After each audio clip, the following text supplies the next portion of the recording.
Hey everyone, Chris here. Thanks for checking out the podcast. If you're enjoying it and learning something along with us, please consider becoming a supporting patron at patreon.com/ateachershistory. Or you could leave a rating and review on iTunes. It would be a huge help.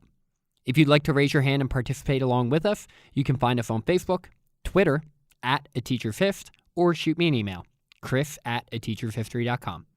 All right, let's get on to the next episode.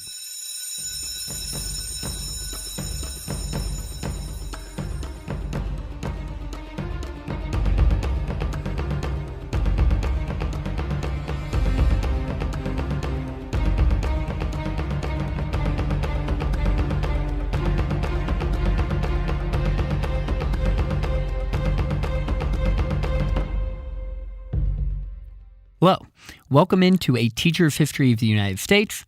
Thanks so much for joining me today. Did you know, prior to the Constitutional Convention in Philadelphia, James Madison and Thomas Jefferson had been working in their home state, Virginia, to enact change to their government, including proposals of eventually ending slavery. That Sam and John Adams, Thomas Jefferson, John Hancock, and Patrick Henry all were not present in Philadelphia during the Constitutional Convention. And that George Washington initially had no real desire to attend, but was worried about what may happen to his reputation if he didn't. Did you know all of this? Maybe, maybe not. Get your notebooks out because today we will learn about that and more in episode 76, The Constitutional Convention, Part 1. Hello, everyone. Welcome into episode 76. It is Chris Caldwell, your host of A Teacher's History, and I am on my own again today. I know it's been a while. We will get more involvement from my fellow history nerds, Bill and Zach, here soon, and actually a special guest coming up in episode 78, which I'm really excited about. Today, we are diving in and beginning the Constitutional Convention, which is really exciting for me, as you've probably picked up a trend. Most of the episodes are. But before we get into that, I'd like to give my book recommendation, The Quartet, Orchestrating the Second American Revolution from 1783 to 1789. It's a great book by author Joseph Ellis. He is one of my favorites. I actually have, I think, every single one of his books on my website under the book recommendations tab. I've read all of them. They are fantastic. This one's perfect for this in-between period, between the end of the war and the writing of the Constitution. So if that's something that you've always wanted to learn more about, I highly recommend this book. So as we begin, let's sort of provide context again for what's going on here. Last week, we covered the challenges of some of the people in America following the Revolutionary War, specifically talking about the obstacles women faced and briefly touching on Native Americans and African Americans at the end of the war. Today, we are going to get prepped for the Constitutional Convention, arguably the most important event in American history, other than the war that preceded it, of course. The next two episodes, or I should say the next episode after this one, will be doing some deeper diving into the convention itself and the arguments that were posed. And the episode after that, I will have a special guest on to sort of take a look behind the curtain at some very specific aspects of the convention. And while I've spoken about the weaknesses of the Articles of Confederation, one thing that I really want to hammer home that does need to be recognized before we are finally done with that chapter in American history is that it was still a central government, right? These people who fought in this war came out united under the common causes of freedom and liberty, and it patched things together through their struggles. And they had a central government of their own, and that's nothing to be overlooked. This generation of Americans had a lot of reasons to be very proud of themselves, and for many of them, well, they were very proud of themselves. Following the war, many Americans believed that they had been selected by Providence to do great things, something that I touched upon a bit last week also. And this is why the Annapolis Convention, 1786, was so infuriating to men like Alexander Hamilton.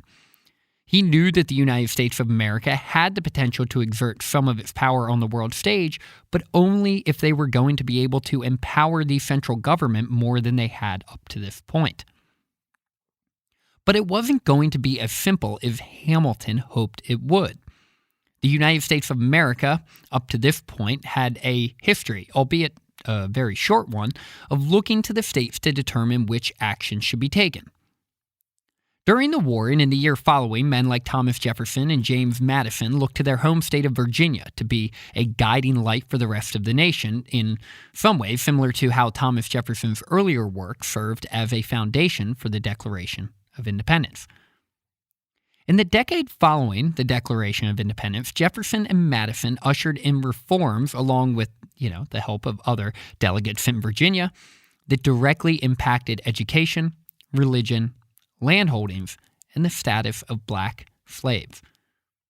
In what may be surprising to many of you, men like Jefferson and Madison, although growing up wealthy in Virginia and being members of the gentry class, and Jefferson being a large slaveholder himself, did not look favorably on slavery and even push for some type of gradual emancipation to it, if at all possible. They recognized the obvious contradictions that it held with ideas of liberty and freedom. In 1781, reflecting upon the passions of the war and the momentum for freedom and liberty that was being created, Jefferson said that, quote, "It can never be too often repeated that the time for fixing every essential right on a legal basis is while our rulers are honest and ourselves united. From the conclusion of this war, we shall be going downhill. They will be forgotten, but in the sole faculty of making money, and will never think of uniting to effect a due respect for their rights. The shackles, therefore, which shall not be knocked off at the conclusion of this war, will remain on us long, will be made heavier and heavier, until our rights shall revive or expire in a convulsion."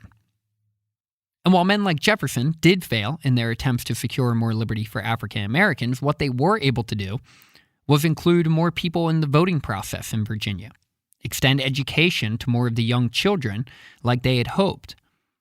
And they also succeeded in more or less abolishing the primogeniture that existed. And this is the idea where everyone, or the oldest child, is pretty much given everything in the family. And as a non-firstborn, I think that is very dumb.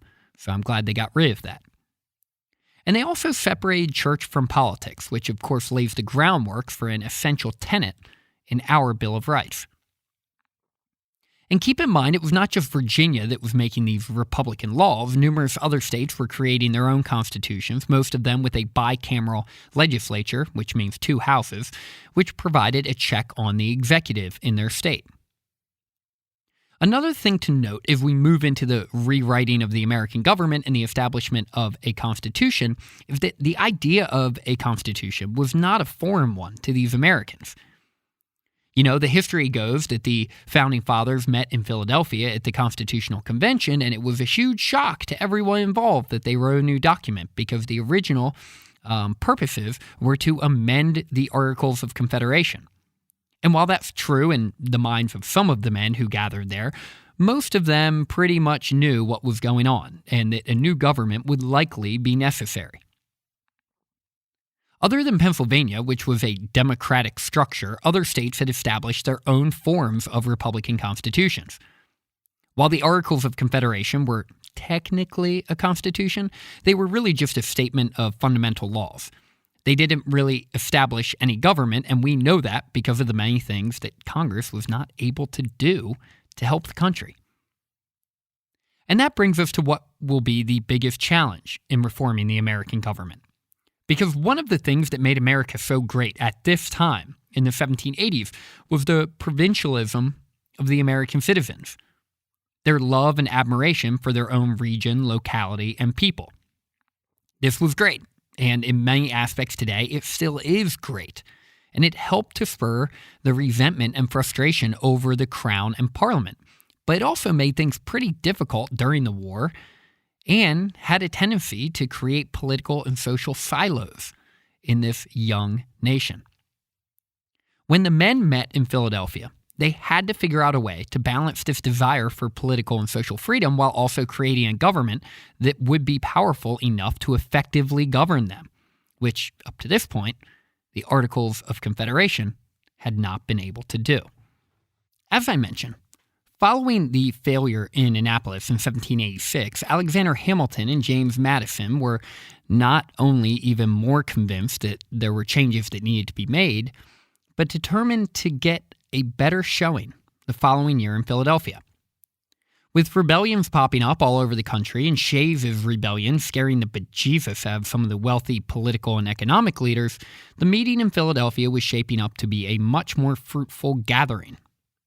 As the calendar turned to May of 1787, representatives from the various states began to arrive in Philadelphia, seemingly in not too much of a hurry. On May 14th, what was supposed to be the first day of the convention, there were only a few representatives present, something that really worried the more Federalist-leaning representatives. I mean, if they don't even care enough to get there on time, are they really going to care enough to make the changes that are necessary, like creating a whole new government? But while there were many there who were not ready to get started, James Madison certainly was. He was there already and had been there for days. And he spent the last year with his nose buried in books, trying to do everything he could to come prepared with effective ideas on new government. And you may be thinking, James Madison, Chris keeps bringing him up, but he really hasn't fully introduced him yet, and why do I recognize his name so much? Well, James Madison is sort of a newcomer to this podcast. He was a short, shy, and diminutive man. He was only about 5'6", and he was pretty quiet. A native of Virginia, he had grown up in a wealthy home and was a voracious learner. He was brilliant and obsessed with government and politics. While it is usually acknowledged that Alexander Hamilton was likely the smartest man in the room, and really pretty much whatever room he was in, Madison is one of the few who could give him a run for his money in this category. And Madison, well, he was a hard man to figure out and still sort of is. He seemed to be shy on the surface, but he was incredibly passionate and full of conviction. He loved his state of Virginia, yet had equal admiration for the Union. He feared tyranny, especially from the wealthy elite, yet at the same time loved political liberty even more. Thus, we see that Madison would work to balance his desire to limit the power of the potentially tyrannical majority while also ensuring the liberty of the people. And this liberty for the people was critically important because he knew without the proper representation of the people in a Republican government, property rights would be trampled upon and the people's participation in the government itself would wane. With all these seeming contradictions bouncing around in his head, Madison was ready to take on the other members of the convention. Heck, he had lived for this moment. He was ready. In addition to Hamilton and Madison, George Washington also made his appearance at the convention and also was a representative of Virginia, like Madison. This was a big deal. People celebrated his arrival, and it wasn't just a big deal because he was General freaking Washington, but in fact, there were doubts on whether or not he would actually come. For how famous and well-known he was in America, there were few things he had grown to love more than his solitude at Mount Vernon. But with the outbreak of Shays' rebellion and continuing conflict over the role of the central government, Washington wanted to be there to show his support for these conversations. Washington, after initially declining the request for him to attend, explained his decision to eventually go to Henry Knox and saying that he was concerned, quote, whether my non-attendance in this convention will not be considered as dereliction to my republicanism. Nay more, whether other motives may not, however injuriously, be ascribed to me for not exerting myself on this occasion in support of it. Washington would later be elected president of the convention and lend significant legitimacy to the proceedings. This was really important because, as I mentioned in the tease to this show, you had guys like Thomas Jefferson, John Hancock, the Adams cousin, and Patrick Henry not in attendance. Jefferson was currently, at this time, the ambassador to France. John Adams was an ambassador in England. John Hancock was the governor of Massachusetts, so, he had to stay there and govern. And Sam Adams and Patrick Henry really didn't want anything to do with a stronger government, with Patrick Henry famously proclaiming that he, quote, smelled a rat in Philadelphia, voicing his concerns over the private meeting of minds that he thought could lead to an American form of a monarchy. By May 17th, the entire Virginia delegation had arrived, 5 men in total, with 2 other notable planters in Edmund Randolph and George Mason, who was most famous with my friends for his namesake's Final Four run in 2006. But these men, Randolph and Mason, were both heavy hitters in Virginia, a bit unpredictable at times and difficult to deal with. In the end, though, they believed wholeheartedly in Republican virtues, just like Washington and Madison. Interestingly enough, Madison met with these men to discuss the governmental plans that he had come up with prior to the commencement of the convention. Come on, you didn't think James Madison would show up without a plan for an entirely new government, did you? What do you think he had been doing the last year? While Madison was able to get GW's tacit approval for his idea, Randolph and Mason were a bit less committal. By May 25th, just over a week after a week and a half after it was supposed to begin, 7 states had representatives at Philadelphia. Finally, with the quorum reached, the proceedings commenced. Over the course of the next few days, more representatives rolled in, and the only states not represented were Rhode Island and New Hampshire.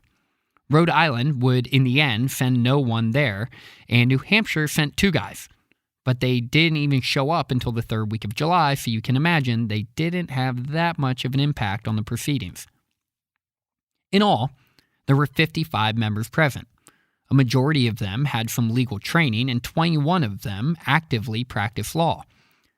There were 19 slave owners, 18 planters, and 7 merchants.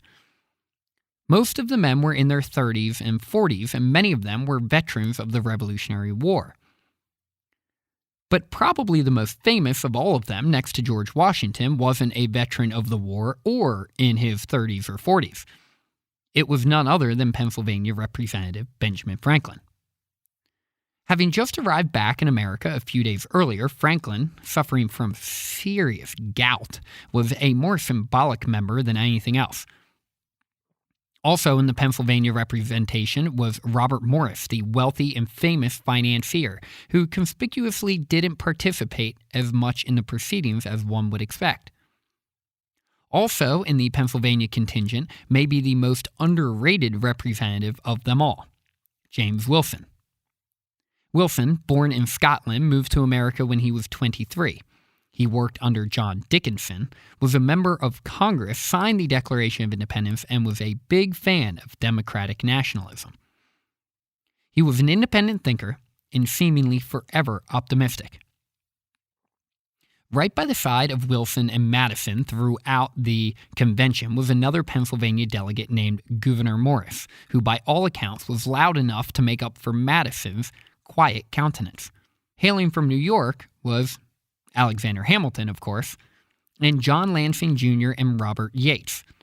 Funny enough, Lansing and Yates ended up leaving in July. I guess they could only deal with being next to Hamilton for so long. Additionally, something you may not realize is that during the convention, Hamilton actually gave a speech in favor of a constitutional monarchy. Yep, that's right.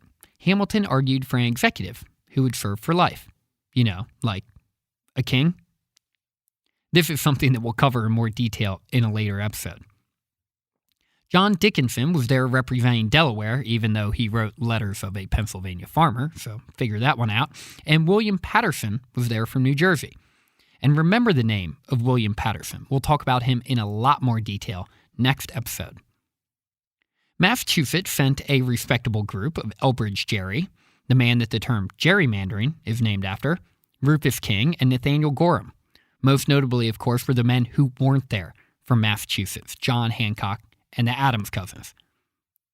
South Carolina also sent a group of intelligent, respectable men who contributed to the discussion and will be a thorn in the side at times as the summer drags on. And Maryland sent delegates too. And that's about all you need to know about the delegates for Maryland. As the convention got going, what most people began to realize is that the delegates fell into about two groups, sort of naturally. The first one was a group who favored the idea of each state getting equal votes, right? Equal representation. That's how it had been working in the Second Continental Congress and under the Articles of Confederation. And for smaller states, it just so happened to also be in their best interest, too. The three larger states at this time, Pennsylvania, Massachusetts, and Virginia, made up about half of the population of the United States. So they were hoping to come up with a more representative form of, well, representation. As we continue to discuss the convention, this will be the issue that divides the members more than any other. When you think about it, states like Virginia and Pennsylvania had a lot more open land available at this time too, which would only serve to increase their wealth if representation was based off of population. But it wasn't just the politicians in these small states that were concerned. Land speculators from states like Connecticut and New Jersey had their eyes on land to the west, and they wanted to make sure they had some influence in their government to work to gain some control of that land if possible. And honestly, these western lands were really important. Whenever I would teach about the convention and the small states clinging to their representative philosophies, the textbooks wouldn't really delve too deeply into why, but it's worth talking about for just a moment here. These small states, like, say, Connecticut, New Jersey, Delaware, etc., they were worried and had good reason to be. If the larger states had more representation, and the representation was fully based off of population, what would stop them from just continuing to populate their states and eventually bully the smaller states into submission? Right? That would be like tyranny by majority, something Madison was not a big fan of. In addition to this, and even more worrisome, was that if the larger states dominated the representation in the central government, odds were that they would then use their power to potentially leverage for even more western land, which would in turn make them even larger and even more powerful. And while the idea of each state having an equal vote no matter its size, and no representation based on population, seems today like a bit silly, these smaller and less populous states were right to be concerned. And I don't blame them for doing everything they could to protect what they had. Heck, as representatives of their state, that was their job. But don't think that this dispute between the large and small states necessarily divided them over whether or not they wanted a new government, because many of them were aligned with that desire. And as the convention continues, many more begin to fall in line. All states shared in their frustration with the various trade regulations in society at the time. They all yearned for a solution to problems like Shays' Rebellion, and they were pretty lockstep in their desire to prevent a monarchy. And a stronger central government would help accomplish all of these things. Of course, not too strong, though. And lastly, let's not forget that historical review of the convention often lazily treats each delegate as one mind, agreeable to all the obvious interests of their state. But that wasn't the case either. Just as not every delegate in New Jersey was fully motivated by Western land, nor was every member of the Virginia Convention motivated by ideas of population dominance and expansion west. Over the next 4 months, these men considered their own personal views and feelings, and what would be best for their state and constituents, all the while being wined, dined, argued, and reasoned with after hours in the taverns. That's where a lot of the negotiations really took place. Next week, we'll get into the nuts and bolts of the convention, talk about the politics at play and the different solutions presented for fixing the Articles of Confederation and creating a brand new government. At Independence Hall in Philadelphia, inside the closed-windowed, cramped, and uncomfortably hot room, these 55 men changed the course of American history forever. Thanks for listening, and hopefully now you can take pride in knowing just a little bit more about the history of the United States. Class dismissed.